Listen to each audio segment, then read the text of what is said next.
High profile low profile দুইটার মধ্যে জীবনযাপনের কত পার্থক্য, তাই না? হয় হাই প্রোফাইল যারা তারা তো ফোনে ফোনে টেপাটিপি করে অর্ডার করে দেয়, খাবার ঘরে এসে দিয়ে যায়। যে খাবার খাই 50 টাকায়, হেরা খাবে 150 টাকায়। 5 স্টার হোটেলে যাবে, যেই খাবার আমরা খাবো ফুটপাত দিয়ে 20 টাকায়, হেরা খাবে 200 টাকায়। এটাই হলো পার্থক্য। আমরা গরিব না।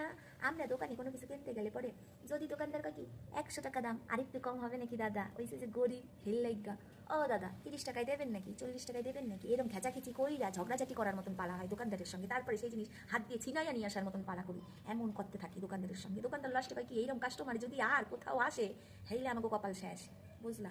আর তারপরে কোনো কিছু খাইতে মন চাইলে, হ্যাঁ ভাবি কি এত টাকা দিয়ে ইয়া খাবো, এ দিয়ে 2 দিন সংসারের বাজার হইয়া যাবে, থাক খাওয়া লাগবে না। কোনো কিছু পোলা মাইয়া যদি চায়, গরিব না, কি কমু কমু এইটা, এয়া খাইও না, এয়া খাইলে দাঁতে পোকা লাগবে, ওইয়া খাইও না, ওইয়া খাইলে পেটে ব্যথা হবে, ওইয়া খাইও না শরীর খারাপ হবে, কত কিছু কইতে থাকি। গরিব না, হেই লাগাই তো, ওর জন্যই তো আমাকে নাহান গরিবেরা কোনো কিছু কিনতে গেলে, কোনো কিছু খাইতে গেলে কতবার ভাবা লাগে। গরিব না, হেই লাগাই তো ওর জন্য।